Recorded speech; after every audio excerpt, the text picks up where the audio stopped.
आणि दुसऱ्या बाजूला कुठेतरी देशभरामध्ये मॉक ड्रिल सुरू होते, त्यामुळे पाकिस्तानला सुद्धा एका परीने गुमराह करण्याचा सुद्धा त्यामध्ये थोडंसं यश मिळालं असं म्हणता येईल का? हो अगदीच.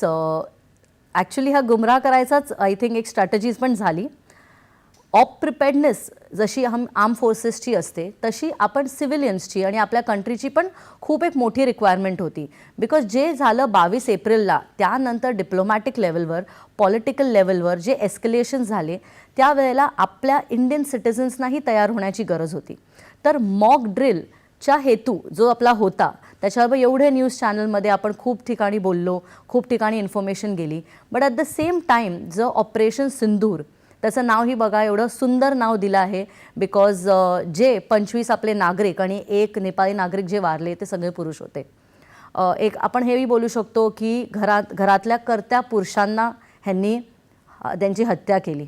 तर एवढं ब्युटिफुल नेम दिलं ऑपरेशन सिंदूर आणि हे खूप छान रीतीने एक्झिक्यूटही केलं. म्हणतात ना you have to take your enemy down by surprise, ती तशी गोष्ट झाली.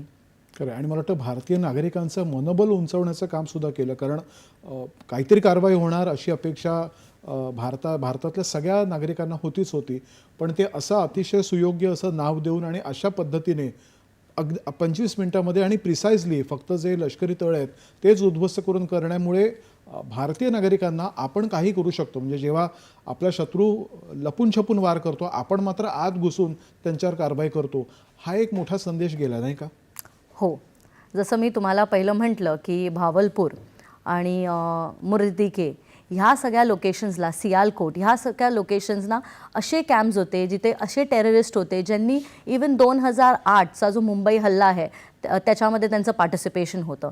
तर जेव्हा असे मेजर लोकेशन्स इंडियन आर्म फोर्सेसने डिस्ट्रॉय केले तर डेफिनेटली आपल्या भारतीय नागरिकांचं मनोबल अजून वाढलं आणि एक भरोसा आला आपल्या आर्म फोर्सेसवर आणि आपल्या गव्हर्नमेंटवर सुद्धा की जर दहशतवादी हल्ले आपल्या निष्पाप लोकांवर होत आहेत तर त्याचा बदला इंडियन आर्म फोर्सेस आणि इंडियन गव्हर्नमेंट नक्कीच घेणार. खरं. आणि आतापर्यंत कसं इस्रायलचं उदाहरण नेहमी जगभरामध्ये दिलं जात होतं की ते गप्प राहत नाही, ते उलटून वार करतात. भारतानं सुद्धा आता जी कारवाई केली, अगदी प्रिसाइजली कारवाई केली आहे, त्याच्यामुळे आंतरराष्ट्रीय स्तरावरती सुद्धा आपलं एक वेगळं चित्र भारताचं, जो खरं म्हणजे शांतताप्रिय देश अशीच त्या देशाबद्दलची सर्वत्र ओळख आहे, एक नवीन भारताची एक नवीन ओळख या निमित्ताने गेली असं म्हणू शकतो का? नक्कीच. आय थिंक हे 1990 नाही आहे, 90चा दशक नाही आहे, हे 2025 आहे. हा आपला न्यू भारत आहे.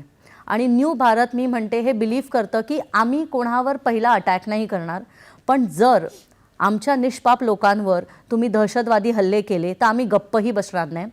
आर्म फोर्सेसमध्ये नेहमी म्हटलं जातं की तुम्ही आमच्या लोकांना, तुम्ही आमच्या सोल्जर्सना माराल तर आम्ही त्याचा बदला घेतो, वी विल ॲव्हेंज आवर पीपल. तर सिमिलरली इंडियन गव्हर्नमेंट आणि आपलं भारतसुद्धा त्याच लाईन्सवर आहे. आणि आय थिंक हे असलं पाहिजे बिकॉज आपण एक फास्ट ग्रोईंग इकॉनॉमी आहोत, top 5 economies of the world आहोत, आपण एक डेव्हलपिंग नेशन आहोत, पॉलिटिकली आपला स्टँड खूप स्ट्रॉंग आहे.